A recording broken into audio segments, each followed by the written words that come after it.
Täällä puhuu koneen kapteeni Folke.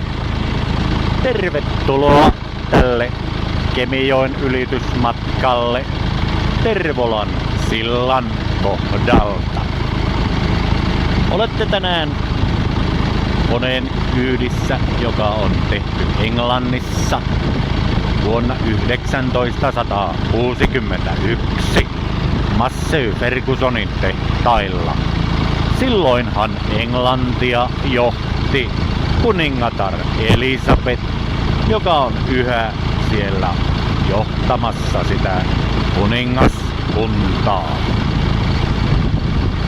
Olemme saapumassa alkavalle sillalle, joka rakennettiin 1976.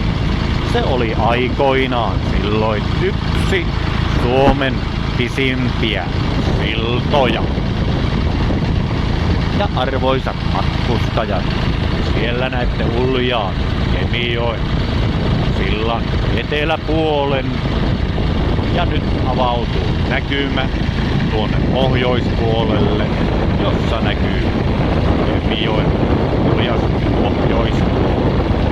Ja tuolla kaukana häämöttää tuulimyllyt ekologisen kunnan merkiksi, mutta kuten monena muunakin päivänä, ne eivät pyöri siellä tänäänkään, eivätkä tee teille sähköä kassakoneisiin, jossa voisitte kuluttaa paikallista valuuttaa, eli euroja.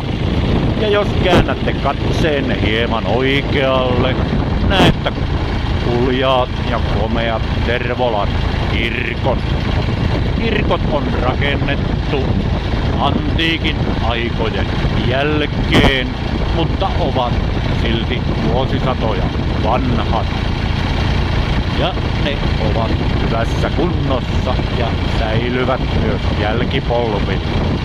Ja arvoisa yleisö, jos käännätte katseenne tuonne oikealle, joilla päät vielä kääntyvät, niin tuolla kaukana näette Värivaaran silhuetin.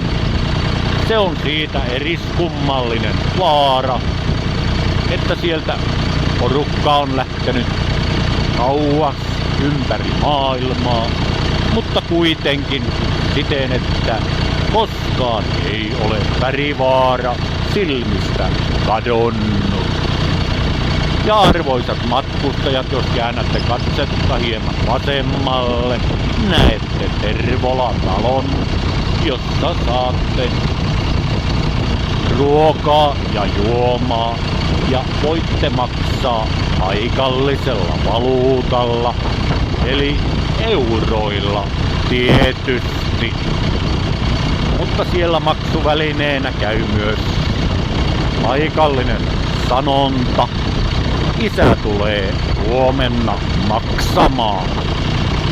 Ja arvoisat matkustajat, ei siinä kauan nokka tuhise, kun Massey Fergusonilla taitetaan tämä sillan ylitys.